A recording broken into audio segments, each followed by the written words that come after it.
Hi all 2024 December 18 current affairs നോക്കാം. 2024 ഡിസംബറിൽ Russia Ukraine യുദ്ധത്തിന്റെ ഭാഗമായി കൊല്ലപ്പെട്ട റഷ്യയുടെ ആണവ ജൈവ രാസായുധ സംരക്ഷണ സേനയുടെ തലവൻ ഇഗോർ കിറിലോവ്. ഉത്തരാഖണ്ഡ് വേദിയാകുന്ന 38ാമത് ദേശീയ ഗെയിംസിന്റെ ഭാഗ്യചിഹ്നം മൗളിൽ പുതിയതായി ചേർന്ന ഇനങ്ങൾ യോഗയും മല്ലക്കമ്പുമാണ്. രാജ്യത്തിന്റെ പുരോഗതിക്കും വികസനത്തിനും നൽകിയ സംഭാവന മുൻനിർത്തി അഹമ്മദ് രാജാവിൽ നിന്ന് ഫസ്റ്റ് ക്ലാസ് എഫിഷ്യൻസി മെഡൽ ബഹുമതി ലഭിച്ച ഏക വിദേശ വ്യവസായി ഡോക്ടർ രവി പിള്ള. ലോകത്തിലെ ഏറ്റവും വലിയ കൃത്രിമ വിമാനത്താവളം ഉപദ്വീപ് നഗരമായ ഡലിയനിന് സമയം നിർമ്മിക്കാൻ ഒരുങ്ങുന്ന രാജ്യം ചൈന.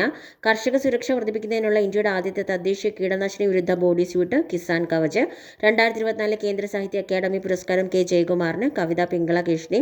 അമേരിക്കൻ കോർണർ ആരംഭിച്ച സംസ്ഥാന ആദ്യ university CUSAT.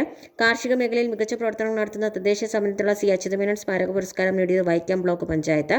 2025 world boxing cup ഫൈനലിന് വേദി ഇന്ത്യ. ഗ്രീൻ സ്റ്റീൽ മാനദണ്ഡങ്ങൾ നിർവചിക്കുന്ന ആദ്യ രാഷ്ട്രം India. Okay, thank you all.